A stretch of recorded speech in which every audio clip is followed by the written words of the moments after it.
అటువంటి పరిస్థితి. లేడీలు కాదు కిలాడీలు, భర్తలను చంపేస్తున్న భార్యలు, తల్లులను కడతేరుస్తున్న కర్కశ కూతుర్లు. ఉభయ తెలుగు రాష్ట్రాల్లో పలు అమానవీయ ఘటనలు. జీడిమెట్లో ప్రియుడి మ్యూజిలో పడి తల్లిని మట్టుబెట్టిన కూతురు. 2 ఏళ్లలో కోనసీమ బుడ్డదాని. అద్భుతం అద్భుతం. 12 పెళ్లిళ్ళు చేసుకుందట బుడ్డది. అవునా? 12 పెళ్లిళ్లతో సంచలన రికార్డు. గద్వాల్లో ప్రియుడి కోసం భర్త సర్వేయర్ గొంతు కోసిన తల్లి బిడ్డలు. వనస్థలిపురంలో రోకలి బండతో భర్తను కొట్టి చంపిన భార్య. వరంగల్లో కానిస్టేబుల్ ప్రియుడితో కలిసి భర్త మర్డర్కు భార్య స్కెచ్. మానవ సంబంధాలకే మచ్చ తెస్తున్న కొందరి మహిళల ప్రవర్తన ప్రధాన కారణమవుతున్న అపరిపక్వత, అక్రమ సంబంధాలట. ఈ గిన్ని లేడీలు కాదు కిలేడీలు తయారైతా ఉన్నారట. 2వ పేజీలో ఆ వార్తను ఒకసారి చూద్దాం. అపరిపక్వత, అక్రమ సంబంధాలు, ఇతర పురుషులపై మోజు కారణంగా కొందరు మహిళలు రాక్షసులుగా మారిపోతున్నారు. మానవత్వం, సంబంధ బాంధవ్యాలకు ఏమాత్రం విలువనివ్వకుండా హత్యలకు తెగబడుతున్నారు. తమ సుఖం కోసం కట్టుకున్నోడిని, కన్న తల్లిదండ్రుల్ని అలవోగ్గా హత్య చేస్తున్నారు. ఉభయ తెలుగు రాష్ట్రాల్లో ఇటీవల జరుగుతున్న అక్రమ సంబంధాల వరుస హత్యలు మానవ సంబంధాల బాంధవ్యాల బంధాన్ని ప్రశ్నిస్తున్నాయి. మనిషి యొక్క జీవన విధానాన్ని వెక్కిరిస్తున్నాయి. మంగళవారం చాకలి ఐలమ్మ ముని మనవరాలు అంజలి ఆమెనేనా అంటే ఆమె కూడా అంజలి జీడిమెట్లో తన కూతురు చేతిలో అత్యంత దారుణంగా హత్యకు గురి కావడం సంచలనం రేపింది. అంజలి కూతురు తన ప్రియుడు శివతో కలిసి ఆమె మర్డర్ చేసేసింది.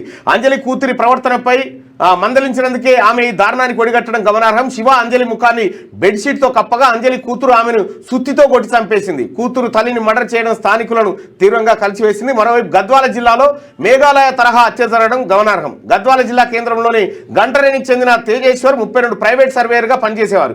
ఈ నేపథ్యంలోనే అతనంటే ఇష్టం లేని అతని భార్య ఐశ్వర్య తన భర్త ప్రియుడితో కలిసి కర్నూలులో అత్యంత దారుణంగా మర్డర్ చేయించింది. ఈ అమ్మ ఏంటిది ఇది? చీ ఘోరం.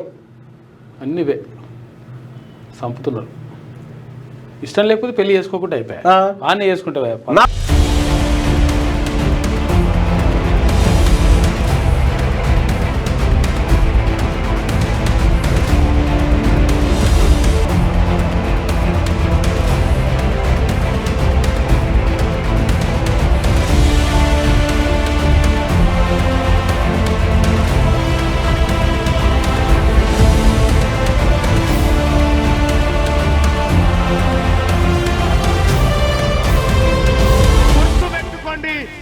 బీసీ సమాజానికి, తెలంగాణ రాష్ట్ర బీసీ ప్రజలకు మీ బిడ్డ టీన్మార్ మల్లన్న ఖడ్గం పట్టుకొనున్నాడు.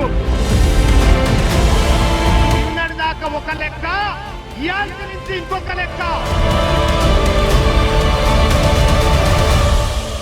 6వ తరగతి నుండి 10వ తరగతి విద్యార్థులకు గొప్ప అవకాశం. ఏపీ, తెలంగాణ మరియు సిబిఎస్ఈ విద్యార్థులకు ఎలాంటి అడ్మిషన్ ఫీజు లేకుండా సంవత్సరానికి కేవలం 1000 రూపాయలకే ఐఐటీ స్టాండర్డ్స్ తో ఆన్లైన్ ట్యూషన్స్ చెప్పబడును. 15 ఏళ్ల సుదీర్ఘ అనుభవం గల ఫ్యాకల్టీతో క్లాసు నిర్వహించబడును. ఇప్పుడే ప్లే స్టోర్ నుండి ధర్మవాహిని యాప్ ని డౌన్లోడ్ చేసుకోండి. వివరాలకు సంప్రదించండి 7893051526. లేటెస్ట్ న్యూస్ తెలుగు మరియు ఇంగ్లీష్ అప్డేట్స్ కోసం ఇప్పుడే క్యూన్యూస్ అఫీషియల్ యాప్ ని ప్లే స్టోర్ నుండి డౌన్లోడ్ చేసుకోండి. సరికొత్త సమాచారాల కోసం క్యూన్యూస్ వెబ్సైట్ ని ఫాలో అవ్వండి. ఛానల్లో ప్రాంతీయ, జాతీయ, అంతర్జాతీయ వార్తలు వీక్షించండి. లైక్ చేయండి.